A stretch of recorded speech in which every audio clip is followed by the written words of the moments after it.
के प्रायोजक हैं रोजगार डेवलपर्स। नमस्कार, मैं हूं आपके साथ सिमरन और आप देख रहे हैं पल्स 24 न्यूज। बुलेटिन की शुरुआत करेंगे, लेकिन एक नजर डालते हैं हेडलाइंस पर। श्रीलंका दौरे पर प्रधानमंत्री नरेंद्र मोदी को मिला सम्मान। पीएम मोदी को दिया गया guard of the honour.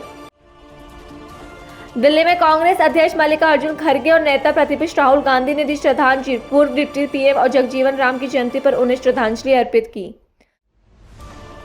Delhi में कांग्रेस की बैठकों का दौर लगातार जारी। इंदिरा भवन में जिला कांग्रेस कमेटी के अध्यक्षों की हुई मीटिंग। पार्टी के राष्ट्रीय अध्यक्ष मल्लिकार्जुन खड़गे और नेता प्रतिपक्ष राहुल गांधी हुए शामिल। मंडी में बीजेपी सांसद कंगना रनौत ने की पूजा अर्चना। अष्टमी के शुभ अवसर पर बाबा भूतनाथ मंदिर में पूजा अर्चना की। वक्त संशोधन बिल को लेकर कांग्रेस पर भी साधा निशाना। उत्तर प्रदेश के सीएम योगी आदित्यनाथ ने किया शुभारंभ। महाराजगंज में रोहिन बैराज का किया उद्घाटन। प्रधानमंत्री नरेंद्र मोदी थाईलैंड की यात्रा के बाद अब श्रीलंका के दौरे पर पहुंच चुके हैं, जहां पीएम मोदी का पहुंचने पर भव्य स्वागत किया गया। इस दौरान पीएम मोदी ने भारतीय समुदाय के लोगों से मुलाकात की, तो वहीं प्रधानमंत्री नरेंद्र मोदी को गार्ड ऑफ ऑनर से सम्मानित किया गया। नमस्कार जी, वेलकम टू श्रीलंका। जय भारत माता की जय।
श्रीलंका दौरे के दौरान कोलंबो में प्रधानमंत्री नरेंद्र मोदी को राष्ट्रपति अनुरा कुमार दिसानायके से मित्रा विभूषण पुरस्कार मिला, जिसके बाद पीएम मोदी ने कहा कि प्रधानमंत्री के तौर पर ये मेरी श्रीलंका की चौथी यात्रा है। 2019 में मेरी पिछली यात्रा बहुत ही संवेदनशील समय पर हुई थी। उस समय मुझे विश्वास था कि श्रीलंका उभरेगा और अधिक मजबूत होगा। प्रधानमंत्री के रूप में श्रीलंका का यह मेरा चौथा दौरा है। 29 की मेरी पिछली यात्रा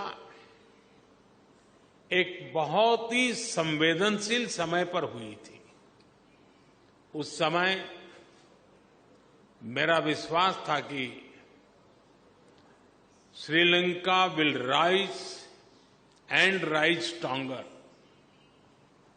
मैं श्रीलंका के लोगों के धैर्य और साहस की सराहना करता हूं और आज श्रीलंका को वापस प्रगति के पथ पर देखकर हर्ष महसूस कर रहा हूं। भारत के लिए यह गर्व का विषय है कि हमने एक सच्चे पड़ोसी मित्र के रूप में अपने कर्तव्यों का निर्वहन किया है। चाहे 2019 का आतंकी हमला हो,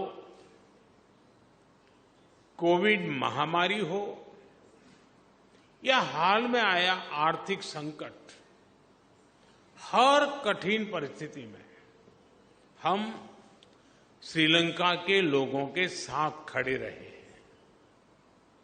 मुझे महान तमिल संत थिरुवल्लुवर की बात याद आ रही है।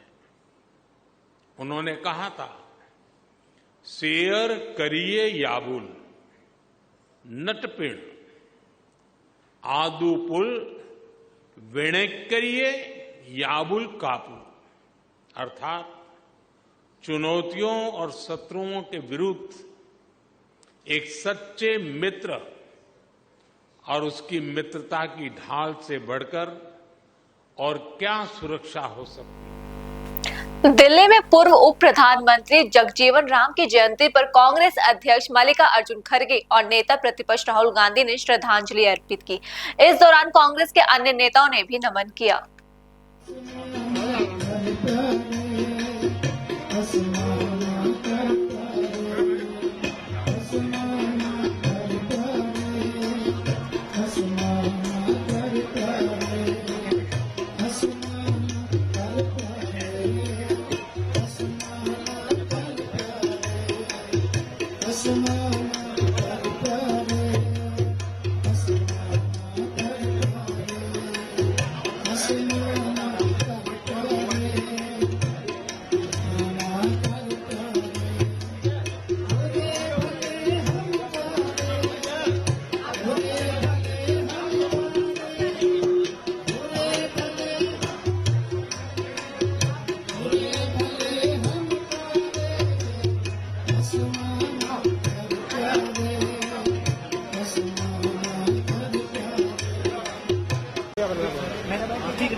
सर लुक है सर सर सर हाँ जी सर सर ये sir thank you sir thank you sir thank you thank you sir.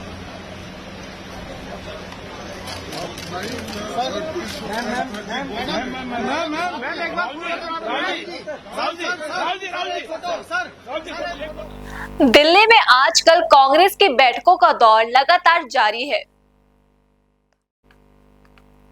इसी क्रम में इंदिरा भवन में जिला कांग्रेस कमेटी के अध्यक्षों की बैठक हुई। इस मीटिंग में पार्टी के राष्ट्रीय अध्यक्ष मल्लिकार्जुन खड़गे, नेता प्रतिपक्ष राहुल गांधी और अन्य नेता शामिल हुए। बैठक के दौरान कई मुद्दों को लेकर चर्चा की गई।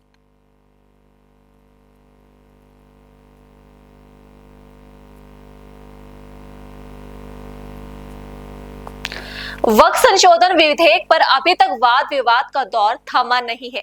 जहां एक तरफ विपक्ष पूरी कोशिश कर रहा है कि ये बिल रद्द हो जाए, तो वहीं पक्ष के नेताओं के बयान भी सामने आ रहे हैं। लखनऊ में बीजेपी नेता मोहसिन रजा ने कहा कि ये पिछड़े गरीब मुसलमानों के उत्थान और कल्याण के लिए है। हमारे देश में पहली बार इस तरह का संशोधन जो पिछड़े और गरीब मुसलमानों के कल्याण के लिए लाया गया है, ये बहुत अच्छा काम हुआ है। पिछड़े और हमारे गरीब मुस्लिम भाई बहनों के उत्थान के और उनके कल्याण के लिए है, और इसके लिए जितना भी साधुवाद और धन्यवाद किया जाए आदरणीय मोदी जी की सरकार का, आदरणीय मोदी जी का, हमारे अल्पसंख्यक कल्याण मंत्री का, उतना कम है। क्योंकि ये पहली बार हमारे देश में इस तरह का अमेंडमेंट जिससे कि हमारे दबे पिछले और गरीब मुस्लिम समाज के भाई बहनों के लिए, उनके कल्याण के लिए लाया गया बिल है। और इसको इस तरह से हमारे विपक्ष के लोग पेश कर रहे हैं जैसे लगता है बहुत बड़ा कोई ऐसा परिवर्तन कर दिया गया है जिससे कि सारे मुसलमानों की प्रॉपर्टियों को छीन लिया जाएगा। वक्फ की प्रॉपर्टियां सब मस्जिद है और दरगाह और इमाम बाड़े और जितने भी कब्रिस्तान है छीन लिए जाएंगे। पुराने किसी भी कानून में कोई भी छेड़छाड़ नहीं की गई है। अमेंडमेंट बोर्ड में जो बोर्ड को अपार शक्तियां कांग्रेस ने दी थी, 2013 में जिसके चलते गरीब मुसलमानों का हक छीना गया था, आम मुसलमानों के राइट्स को छीना गया था, तमाम हिंदू भाइयों की प्रॉपर्टी को धारा 40 के तहत अपने में दर्ज किया गया, तमाम मुसलमानों की जो अलल औलाद प्रॉपर्टियां थीं उनको डिलीट करने का काम किया गया उस एक्ट का सहारा लेकर, तो उसको हटाने का काम किया है। तो ये तो बहुत अच्छा काम हुआ है ताकि हमारी वक्फ की प्रॉपर्टियां सुरक्षित रहें। और अब जांच होगी, जो प्रॉपर्टियां गलत तरीके से वक्फ बोर्ड ने हटा दी या दर्ज कर ली वो वापस भी ली जाएंगी और वापस ली भी जाएंगी। और ये हमारे पास एक्ट की कॉपी, ये कॉपी को पढ़ना पड़ेगा सब लोगों को। और तमाम हम अपने मुस्लिम समाज के भाई बहनों से जरूर कहेंगे कि इस कॉपी को जरूर पढ़ लें। ये अमेंडमेंट है जो 25 का एक्ट बन गया है, अब वक्फ एक्ट से इसको जोड़ा जाएगा, तो इसलिए इसको पढ़ना जरूरी है। ये पढ़ेंगे नहीं, बगैर इसके पढ़े आप जो है लोगों को गुमराह कर रहे हैं। और ये वही लोग हैं जिनके पास वक्फ की अकूत संपत्तियां हैं, ये वो धर्मगुरु हैं जो पार्टियों के नेता हैं। देखने में आपको लग रहा होगा कि ये धर्मगुरु हैं, क्योंकि ये धर्मगुरु नहीं है, ये सब पार्टियों के नेता हैं, चाहे कांग्रेस के हों, चाहे समाजवादी पार्टी के हों या अन्य पार्टियों के हों, क्योंकि कई धर्मगुरु तो अपनी पार्टी बनाकर चला रहे हैं, जैसे वो असदुद्दीन ओवैसी साहब। तो इस तरह के लोग हैं जिनके पास वक्फ की अकूत संपत्तियां हैं। वो जो 13 का अमेंडमेंट एक्ट कांग्रेस लाई थी उसके तहत उन्होंने कब्जी की और कब्जा करने के बाद वो बैठे मालिक बनके। तो ऐसी प्रॉपर्टियों को खाली कराना और उनका वेलफेयर करने के लिए गरीब मुसलमानों का ये बिल लाया गया है। ये हमारे हित का बिल है और उन लोगों के लिए न्याय का बिल है, उनके इंसाफ के लिए लाया गया है जिनकी प्रॉपर्टियां धारा 40 के तहत वक्फ में दर्ज कर ली गई। तो वक्फ बाय यूजर वाला तो और कोई भी चेंजेस नहीं है। इस एक्ट को जब पढ़ेंगे तो सब चीजें सामने आएंगी। बस इनको गुमराह करना आता है, सड़कों पर काली पट्टी बांध लेंगे, नमाज के दौरान पट्टी बांध लेंगे और लोगों को गुमराह करने का काम करेंगे। तो कुछ चंद मुस्लिम नेता और कुछ मुस्लिम धर्मगुरु चंद, जिनकी वजह से ये इस तरह का माहौल बिगड़ता है। All India Muslim personal law board है, वो कांग्रेस की ही कहना चाहिए एक टूल किट है, और इस तरह की कई और मुस्लिम मजलिसें हैं जो बनाई गई हैं। तो ये पढ़ना नहीं है, एक्ट को पढ़ेंगे नहीं, बगैर पढ़े बस सब खत्म हो जाएगा। कुछ नहीं खत्म हो जाएगा, सब आपके पास सुरक्षित रहेगा। आपको साधुवाद और धन्यवाद करना चाहिए सभी मुसलमानों को, आदरणीय मोदी जी का, भारतीय जनता पार्टी की सरकार का, हमारे अलायंस दल का, कि सबने मिलकर इस बिल को पास किया है, जिसकी वजह से अब हमारे देश के मुसलमानों का कल्याण और उत्थान, हमारी बहनों का और उनकी बच्चियों की शादियां होंगी, बच्चे उससे आच्छादित होंगे, परिवार आच्छादित होंगे, क्योंकि उन्हीं के वेलफेयर के लिए वक्फ थे। आज तक कभी एक भी आदमी का वेलफेयर हुआ ही नहीं था वक्फ की प्रॉपर्टी से। कुछ चंद लोगों का निजी स्वार्थ के लिए और निजी हित हुआ था, और वही लोग आज परेशान हैं इस बिल के आने से। और वही लोग, इसीलिए सदन के अंदर भी कोई विपक्ष का नेता, क्योंकि विपक्ष के नेताओं ने इसको पढ़ा है, बहुत अच्छी तरह से पढ़ा है, और वो इसकी हकीकत को, इसकी सच्चाई को जानते थे, इसलिए वक्फ के ऊपर कोई ज्यादा बहस नहीं कर पाए, क्योंकि उन्हें पता था कि इसके अंदर कोई ऐसी चीज नहीं है जिससे मुसलमानों के कोई अधिकार छीनने जा रहे हैं, कोई हुकूक छीनने जा रहे हैं। हाँ, ये जरूर है कि जो इनके नेता और इनके बैठाले हुए धर्मगुरु हैं, पार्टियों के जो नेता हैं, धर्मगुरु जो कहते हैं अपने को, उनके पास अकूत संपत्तियां हैं, उसे उसका हिसाब देना होगा। जो बेईमान मुतवल्ली हैं, गलत तरीके से जिन्होंने प्रॉपर्टी कब्जा करके बैठे हुए हैं, उनको हिसाब देना होगा। इसलिए ये डर रहे हैं कि वो वाला अगर नियम खत्म हो जाएगा तो अब कायदे और कानून से हमको चलना पड़ेगा। तो ये कायदे कानून में नहीं चलना चाहते हैं, इसीलिए ये सीए एनआरसी का भी विरोध कर रहे थे, ट्रिपल तलाक के खिलाफ हम कानून लाए उसका भी विरोध कर रहे थे, धारा 370 में ये दुनिया हिंदुस्तान में आग लगाए दे रहे थे, खून की नदियां बहाए दे रहे थे। तो ये गुमराह करने का काम करते हैं, ये कभी मुसलमानों के कल्याण और उत्थान का काम नहीं करते। देखिए, सर्वोच्च न्यायालय संविधान को डिफाइन करता है, संविधान से ऊपर कोई नहीं है, संविधान के तहत ही हमें काम करना है। जब तक संविधान की किसी भी प्रक्रिया को हम सदन में नहीं बदलते हैं, तब तक सर्वोच्च न्यायालय हमें रास्ता दिखाएगा ही। और जब सड़क भी सूनी और सदन भी गूंगी हो जाए, बहरी हो जाए, तो सर्वोच्च न्यायालय के अलावा कोई रास्ता नहीं है, ये आप समझिए। तो इसीलिए निश्चित तौर पर जो व्यक्तिगत तौर पर आहत हुए हैं वो कोई पार्टी नहीं है। जब आप संविधान का उल्लंघन करेंगे तो कोई भी व्यक्ति सर्वोच्च न्यायालय जा सकता है। जी सर, जेडीयू ने भी सपोर्ट किया था इस बिल को पार्लियामेंट में, जिसके बाद उनके कुछ लीडर्स पार्टी छोड़कर गए हैं। ललन सिंह हैं, उनके एमपी हैं, केंद्रीय मंत्री हैं, वो कह रहे हैं कि जो पार्टी छोड़कर गए हैं वो एमआईएम के एमआईएम के टिकट पे चुनाव लड़े और वो उनको 500 वोट भी नहीं आया, तो ऐसे लोगों को जाने से कोई मतलब नहीं। देखिए ना, एक बात बताइए, जो लोग ऐसी बात करते हैं 500, 1000, 2000 वोट की, अब यदि वो जदयू छोड़ दे, गठबंधन छोड़ दे, किनको कितना वोट आएगा ये सब देख ले। कभी इंडिपेंडेंट जीते हैं, अनुकंपा पर जीतने वाले लोग दूसरों को क्या इनाम दिखाते हैं। सवाल वोट का नहीं है, सवाल आइडेंटिटी का है। आप इसको समझिए, क्रेडिबिलिटी का है। ऐसे समय में आज बड़ी गुस्सा है लोगों के भीतर। नीतीश कुमार जी के पीठ में खंजर इन लोगों ने भोंक दिया।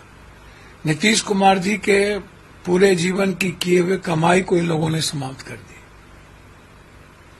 ये लोग दूध मिश्री की तरह बीजेपी से मिले हुए हैं। ये लोग नीतीश कुमार जी का इस्तेमाल किए हैं। नीतीश कुमार जी से मंत्री, एमपी, एमएलए सब लोग बने हैं, लेकिन नीतीश कुमार की आइडियोलॉजी के साथ खड़े नहीं रह पाए। आज नीतीश कुमार जी को सबसे ज्यादा घाटा हो। ललन सिंह तो ये भी जेडीयू के इस फैसले पे सवाल उठा रहे हैं। उनको 2010 में लालू जी का भाषण सुनना चाहिए। वो कह रहे हैं कि अब देखिए ना, नीतीश जी का भी स्पीच सुन लेना चाहिए ललन बाबू को, जिन्होंने कहा था कि भारतीय राष्ट्रवाद, हिंदू राष्ट्रवाद नहीं, भारतीय राष्ट्रवाद चलेगा। और उन्होंने कहा था कि धर्म के सवाल पर, संविधान के सवाल पर कोई कंप्रोमाइज नहीं होगा। तो पहले नीतीश बाबू का स्पीच सुने ना। लालू यादव जी के स्पीच सुनने के लिए काहे का परेशान है। लालू यादव तो हमेशा जब भी कोई परिस्थिति ऐसी आई है खड़े रहे हैं। पहले आप अपने नीतीश जी के भाषण को सुन लीजिए, तब आप व्याख्या कीजिए। मंडी से बीजेपी सांसद कंगना रनौत ने अष्टमी के शुभ अवसर पर बाबा भूतनाथ मंदिर में पूजा अर्चना की और आशीर्वाद लिया। इस दौरान वक्फ संशोधन विधेयक पर कंगना रनौत ने कहा कि वक्फ बोर्ड को कांग्रेस ने कानून से ऊपर बना दिया था, इसलिए ये विधेयक इसे कानून के दायरे में लाता है, ताकि अगर किसी आदिवासी की जमीन छीनी जाती है तो कम से कम उनके खिलाफ कुछ कानूनी कार्रवाई की जा सके। कन्या पूजा हो गई या देवी की पूजा हो गई, इस तरह की कई जैसे सब घरों में होती है वैसे हम लोगों ने भी संपन्न की। तो सबको मेरी तरफ से नवरात्रि की बहुत शुभकामनाएं, अष्टमी की बहुत शुभकामनाएं। और जैसे मंडी में आज मेरे काफ़ी कार्यक्रम हैं, तो सबसे पहले तो बाबा जी का दर्शन करना ही हमारा बनता है। तो बहुत हमारी श्रद्धा है शिव जी को लेकर। और भूतनाथ जी का मंदिर तो बहुत प्राचीन है, तो यहाँ पे आज दर्शन हुए और गुरु जी भी थे तो उनके भी दर्शन हुए। पूरे देश के लिए ये बहुत ही ज़्यादा सौभाग्य का दिन है। मैंने जैसे पहले भी कहा है कि हमारे जो प्रधानमंत्री हैं वो हर जगह की जो है सफाई कर रहे हैं। आने वाली ये जनरेशन मैं कहती हूँ बहुत ही भाग्यशाली है जो हमें ऐसे नेता मिले हुए हैं, क्योंकि इतना ज़्यादा करप्शन और इतनी ज़्यादा जो मैं कहूँगी इंक्रोचमेंट जो लैंड की हुई है, ये जनता की ज़मीन है ये। और उस पे जो है कानून से ऊपर क्या कोई व्यक्ति, क्या कोई धर्म, क्या कोई समुदाय या कोई भी संस्था क्या कानून से ऊपर हो सकती है। लेकिन वक्फ बोर्ड जो है वो कांग्रेस की ऐसी करतूत की उसको कानून से ऊपर बनाया हुआ था। तो ये बिल है, ये जो है उसको कानून के दायरे में लाता है कि किसी आदिवासियों की अगर जमीन छीनी हो, आपके घर को अपना कहते हैं, तो कम से कम उस पर कोई कानूनी कार्रवाई हो सके। शिमला में पूर्व सीएम वीरभद्र सिंह फाउंडेशन के गठन पर कैबिनेट मंत्री विक्रमादित्य सिंह का बयान सामने आया है। विक्रमादित्य सिंह ने कहा कि वीरभद्र सिंह हिमाचल के सबसे लंबे समय तक सेवा करने वाले मुख्यमंत्री रहे हैं। उन्होंने 6 बार राज्य के सीएम के रूप में प्रदेश का नेतृत्व किया है। प्रदेश को आगे ले जाने में उनका बहुत बड़ा योगदान रहा है। देखिए, वीरभद्र सिंह जी हिमाचल प्रदेश के लॉन्गेस्ट सर्विंग चीफ मिनिस्टर रहे हैं, जिन्होंने 6 बार हिमाचल प्रदेश के मुख्यमंत्री के रूप में करीबन 22.5 साल प्रदेश का नेतृत्व किया और प्रदेश को आगे ले जाने में उनका एक बहुत बड़ा योगदान रहा है। जैसे हमारे प्रदेश के निर्माता डॉक्टर यशवंत परमार जी का एक बहुत बड़ा कंट्रीब्यूशन हिमाचल को बनाने में रहा है, वैसे ही उस हिमाचल में विकास के रंग भरने में वीरभद्र सिंह जी का एक बहुत बड़ा योगदान रहा है। तो ये तो सत्य है कि सबने एक ना एक दिन दुनिया से जाना है, मगर उनकी जो सोच है, उनके द्वारा जो विकास के कार्य प्रदेश में किए गए हैं, पर्टिकुलरली जो उनकी एक सोच प्रदेश के दुर्गम क्षेत्रों के लिए, प्रदेश के पिछड़े क्षेत्रों के लिए, प्रदेश के जो हमारे गरीब लोग हैं उनके लिए रहती थी, उसको हम आगे लेकर जाना चाहते हैं। और इसी सोच के साथ इस फाउंडेशन का गठन किया गया है और ये एक गैर राजनीतिक जो है वो फाउंडेशन है, जिसमें हम कोशिश करेंगे आने वाले समय में कि प्रदेश के जितने भी एमिनेंट लोग हैं, चाहे हमारे डॉक्टर्स हैं, हमारे प्रोफेसर्स हैं, हमारे बिजनेसमैन हैं, हमारे जो है लॉयर्स हैं, अधिवक्ता हैं, जो भी उनकी सोच को आगे लेकर जाना चाहते हैं और वेलफेयर स्कीम्स प्रदेश के अंदर चलाना चाहते हैं, वो उनको हम इसमें जोड़ेंगे और समय समय पर हम प्रोग्राम्स प्रदेश के दूर दराज के इलाकों में, पिछड़े हुए इलाकों में समय समय के ऊपर करवाएंगे और वहाँ के लोगों को अच्छी हेल्थ सर्विसेज दिया जा सके, स्कॉलरशिप्स जो है एजुकेशनल स्कॉलरशिप्स दिलवाई जा सके, और भी ऐसे जो कार्य है उसको हम करने का प्रयास करेंगे और एक छोटा सा योगदान समाज के प्रति देने का प्रयास करेंगे। और ये जो है राजनीति से अलग है, ये जो हमारा आज का दायित्व बतौर मंत्री है उससे अलग हटकर हम ये कार्य लगातार करना चाहते हैं, ताकि एक इन्वॉल्वमेंट समाज के प्रति बनी रहे और उनकी जो एक सोच हिमाचल प्रदेश के प्रति थी वो हमेशा से मजबूत थी और आगे भी मजबूत बनी रहे।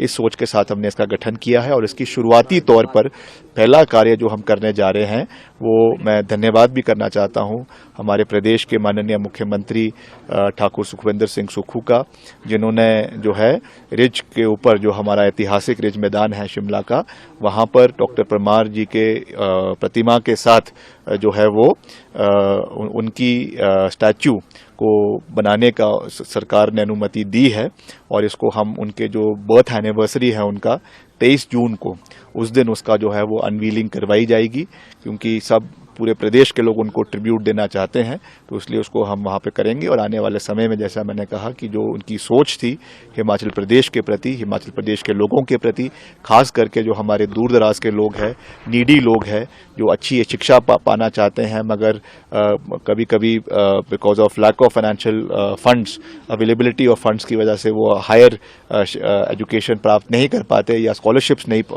ले पाते, उनको हम सहयोग करने का पूरा प्रयास करेंगे। सरकार की तरफ से कोई फाइनेंशियल सपोर्ट भी दी गई? नहीं, मैं धन्यवाद करना चाहता हूं कि सरकार ने, तो ये मुख्यमंत्री जी ने ये कहा था कि हम पूरा खर्चा इसका उठाएंगे, मगर क्योंकि वीरभद्र सिंह जी एक ऐसे व्यक्ति है जो प्रदेश के हर इंसान से कहीं ना कहीं जुड़े हुए थे, तो सबकी ये भावना थी कि सब उसमें अपनी ओर से वॉलंटरीली थोड़ा थोड़ा सब उसमें अपना योगदान देना चाहते हैं, because he was a people's man, वो एक लोगों के व्यक्ति थे। इसलिए हमने ये निर्णय लिया कि हम इसको फाउंडेशन के माध्यम से बनाएंगे और कोई भी व्यक्ति अपनी स्वेच्छा से अगर उसमें अपना कोई वित्तीय सहयोग करना चाहता है तो उनका स्वागत है, वो उसमें अपना सहयोग दे सकता है। और जब ये बनेगा भी हम उसमें ये लिखेंगे कि this statue has been made by the love of people of Himachal Pradesh, प्रदेश के लोगों के प्यार की वजह से आज ये इमारत यहाँ पर उनके नाम पे जो है वो हमने खड़ी करी है। आपके लिए कितनी गर्व की बात है, क्योंकि आपका एक सपना रहा, पिछले 2 साल पहले आपने ये बात उठाई। नहीं, निश्चित तौर से एक बतौर सुपुत्र तो मुझे खुशी है कि उनकी ये प्रतिमा लगी है, मगर ये केवल मेरी ही भावना नहीं है। मैं तो निश्चित तौर से उनके सुपुत्र होने के नाते ये हमारे लिए जो है प्रशंसा की बात है, मगर ये क्योंकि वो प्रदेश के जो है वो व्यक्ति थे और प्रदेश का हर व्यक्ति उनको बहुत प्यार और मान सम्मान करता था, इसलिए सबकी। दिल्ली की सीएम रेखा गुप्ता शालीमार बाग के पास सर्वोदय कन्या विद्यालय में अष्टमी पूजन कार्यक्रम में शामिल हुई। इस दौरान सीएम रेखा गुप्ता ने कन्याओं का आशीर्वाद लिया। साथ ही सीएम रेखा गुप्ता ने कहा कि अष्टमी देवी मां का दिन है। एक बच्ची रो रही थी क्योंकि उसके घर में गंदा पानी आया था। मैंने उससे कहा कि अभी 1 महीना ही हुआ है, लेकिन मैं आपसे वादा करती हूँ कि आपके घर तक साफ पानी जरूर पहुँचेगा। आज अष्टमी देवी माँ का दिन और हमारी संस्कृति में हजारों वर्षों से हम कन्याओं को पूजते हैं इस दिन और उनका आशीर्वाद लेते हैं। मैं पिछले 20 साल से कन्या पूजन का कार्यक्रम साल के दोनों नवरात्रों में करती हूँ। हजारों बच्चियों का आशीर्वाद मुझे मिला और मुझे लगता है कि यही मेरे प्रारब्ध में लिखा था कि मुझे दिल्ली की सेवा करने का ये मौका मिला और इन बच्चियों के लिए कुछ करने का प्रभु ने मुझे जिम्मेदारी सौंपी। मैं आज अष्टमी के दिन ये ईश्वर के चरणों में प्रार्थना करती हूँ कि दिल्ली की लाखों बेटियां जो हमारी ओर देख रही हैं, शिक्षा के लिए, स्वास्थ्य के लिए, सुरक्षा के लिए, मैं उस जिम्मेदारी को पूरा करूं और दिल्ली को, उन सभी बेटियों को रहने के लायक बनाएं। आज एक बच्ची की आंखों में आंसू थे कि उसके घर में पानी गंदा आता है। मैंने उससे कहा कि बेटा अभी हमें मात्र 1 महीना आए हुए हुआ है, पर मैं तुझे वायदा करती हूँ कि तेरे घर तक साफ पानी जरूर पहुंचेगा। दिल्ली की जनता को पीने का साफ पानी मिले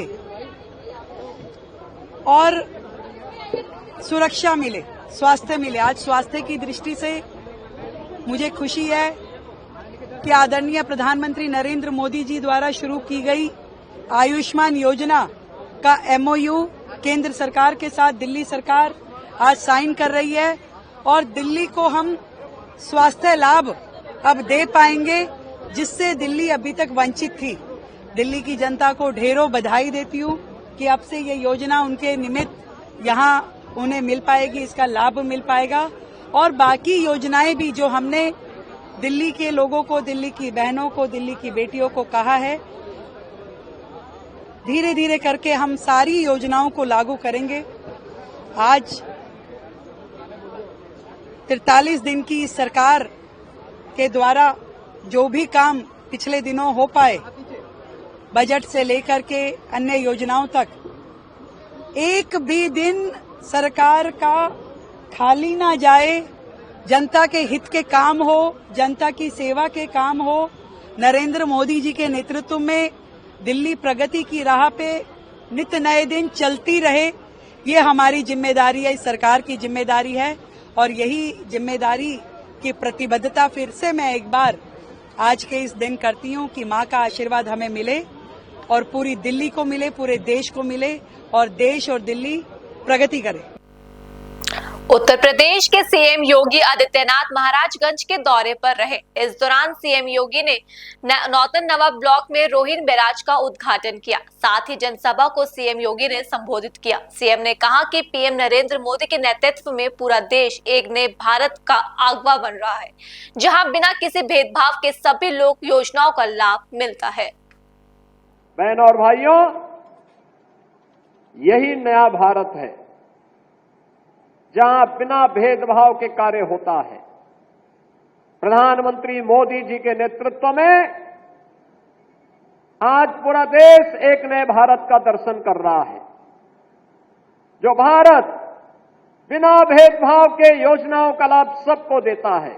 क्या गांव, क्या गरीब, क्या किसान, क्या नौजवान, क्या महिलाएं, क्या बच्चे। कार्यक्रम में आने के पहले मैंने यहां पे 24-24 दिन के बच्चों से मुलाकात करने का मुझे अवसर प्राप्त हुआ। 6-6 महीने के बच्चों का अन्नप्राशन करने का अवसर प्राप्त हुआ। बेसिक शिक्षा परिषद में पहली बार प्रवेश ले हुए बच्चों को स्कूली बैग देने का भी मुझे अवसर प्राप्त हुआ। अपनी नई पीढ़ी को गढ़ने की श्रृंखला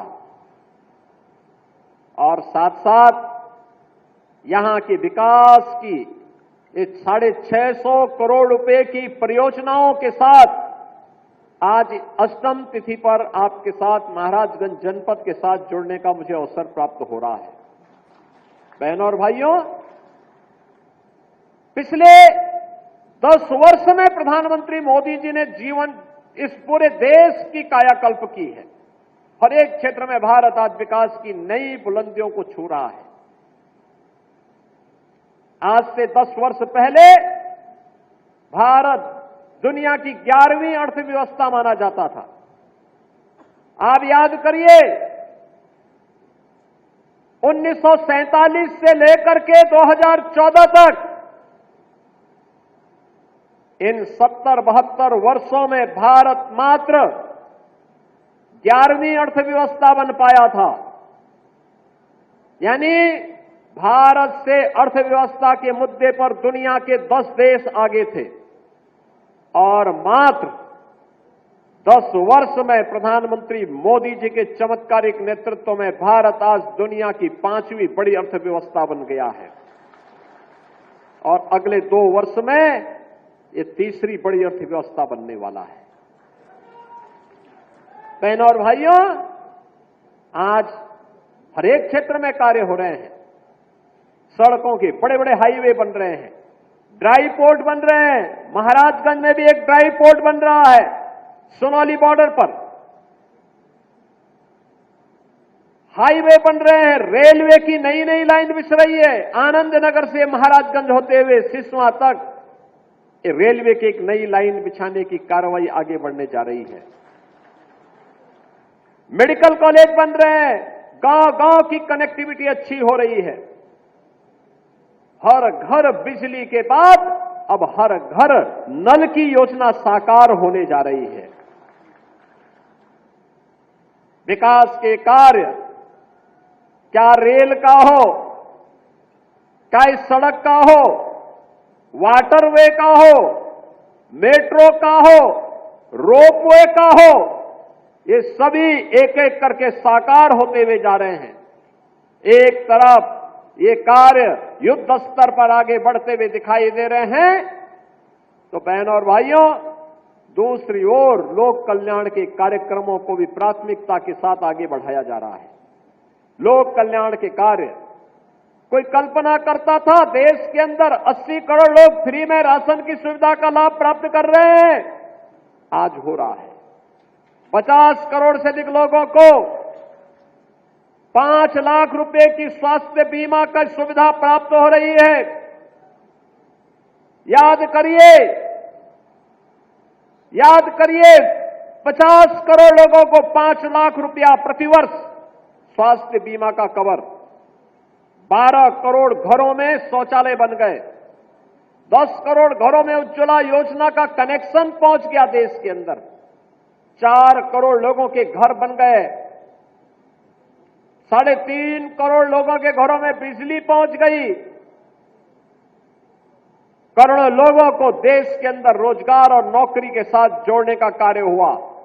तो बहनों और भाइयों, विकास और विरासत का समन्वय कैसे होना चाहिए, प्रधानमंत्री मोदी जी ने काशी विश्वनाथ धाम देकर के 500 वर्षों का इंतजार करके अयोध्या में रामलला का भव्य मंदिर बनवाने के कार्यक्रम को आगे बढ़ाते हुए अब तो महाकुंभ को पूरी दुनिया देख करके भौचक रह गई कि 66 करोड़ लोग महाकुंभ का दर्शन कर रहे हैं। यह भी केवल भारत कर सकता है, केवल भारत कर सकता है। फिलहाल के लिए इस बुलेटिन में इतना ही। बाकी की तमाम खबरों के लिए बने रहिए पल्स 24 न्यूज के साथ। नमस्कार। इस प्रोग्राम के प्रायोजक थे रोजगार डेवलपर्स।